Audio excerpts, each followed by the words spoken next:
Last week, Governor Asa Hutchinson joined me for a conversation on his plans to overhaul the criminal justice system. Those plans included regional jail facilities, substance and mental health treatment for parolees, more probation officers, specialty courts, and reforms to the state parole board. But many steps remain. Here to talk politics is Senator David Sanders, Representative John Vines, and Senator Jeremy Hutchinson. Welcome all of you to the program. Appreciate you being here. Good morning. Roby. All right, let's begin with, I kind of want all of you to give me your perspective on why you think we have the overcrowding problem that we have in our prison system today. Well, I think it's simple. One, if you look back historically at one, population growth in the state of Arkansas, and the fact that we went through a large passage of time where we didn't build any new facilities. And we grew in terms of our population, and people aren't getting any less evil, Roby. So I think you have sort of a population growth. Every estimate that we've ever looked at always said we need to increase our capacity in our criminal justice system. So. Representative Vines, did something else trigger it beyond that? No, I think Senator Sanders is dead on. We've gone through, and you can correct me, I don't recall in the last 10 plus years where we built a new facility or entertained that thought. We passed the act back in our first session together back in the House in 2011. And Act 570. Act 570, exactly. And may have added to the backup, if you will. And we've grown as a state, like David said. Yeah, Senator? Well, I think all that's accurate, but I think the biggest problem we've had in the state of Arkansas is our probation and parole systems have failed. And instead of people entering the system and then exiting the system at some point in time, they've continued to just recycle within that system. And new people continue to move in. And so you've seen an increase. I don't think our prosecutors are overcharging. I don't think our judges are over-sentencing. But ideally, people would enter and exit.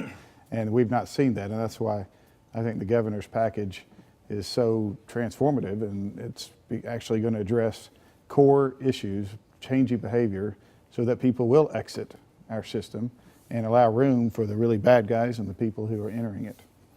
Well, that's the key aspect of the governor's plan too, is adding space, adding capacity, adding new beds, more beds than what you would get if we added a $100 million prison. When you look at the number of beds that they're going to bring online, the reentry beds. But I mean, I think what we have to do is make sure that the right people are getting out on parole. The problem that we've had, and this was the problem that we talked about when we were debating Act 570, is our parole system has been in crisis for quite some time.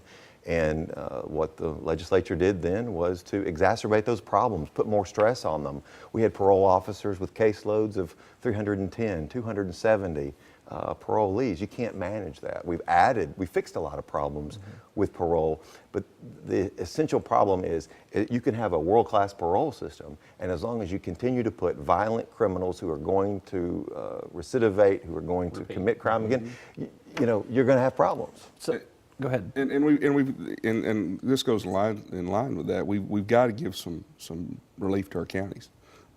We've got such the backup there that we've got to give those guys some relief so that we can actually get those people that we've talked about that we want off the streets into those facilities. You guys all have experience under your belt here. The governor's rolled out his plan. You're carrying the primary piece of legislation on it. I know there's other pieces that go along with it. I know, David, you've got some thoughts too. Is leadership in both chambers in agreement that the governor's plan is the right way to go, or will there be some dissent, will there be some arguments over pieces of it? I've not heard any dissent. There's been some concerns. We've spent probably over 400 hours, not just myself, but members of the governor's staff and other people as well, in crafting this. And there's been many drafts and many edits. And so I think by the time it was filed, it was pretty well universally accepted. In committee the other day, there were some additional concerns raised by Senator Elliott and Senator Chesterfield that we addressed with a voice. We can still do that in the Senate. We did a voice amendment and addressed that, but I've not heard of any significant opposition. All systems on go in the House? I think so. I think it's a good first step. I don't think it's the end of the journey. I think this is the beginning, and we've just received it. We'll hear it, I believe, next week. I think Chairman Matthew Shepard of House Judiciary, I think we've got it either Tuesday or Thursday, but it will be brought up in short order, and I expect it to pass, and probably pass with a fairly wide margin. Senator Sanders, you've filed another bill to deal with transparency in the process. I think it's the Transparency and Accountability Act. Yeah. What are you trying to accomplish with that? Well, one of the problems that we have with our parole system is the people who get out on parole, the general public, crime victims, even policymakers have no idea what those individuals are doing. What an inmate's disciplinary record looks like, what the risk assessment, what the risk score is.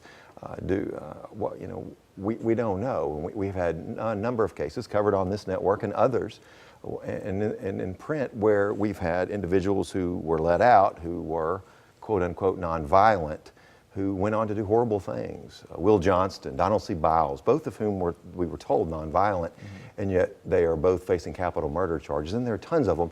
But the problem is when you look at their disciplinary record, these individuals were extremely violent. One raped, one was constantly assaulting, trying to do great harm to prison guards and recruiting for white supremacist gangs in prison. So, we can do a lot of things, but unless you have transparency in the system, there can be no accountability for those who are charged with running it. And I think that's one of the things that we failed as a legislature, and overall is having that level of transparency so that we can hold them accountable. Senator Hutchinson, Representative Vines, you're both lawyers. Does transparency equal accountability?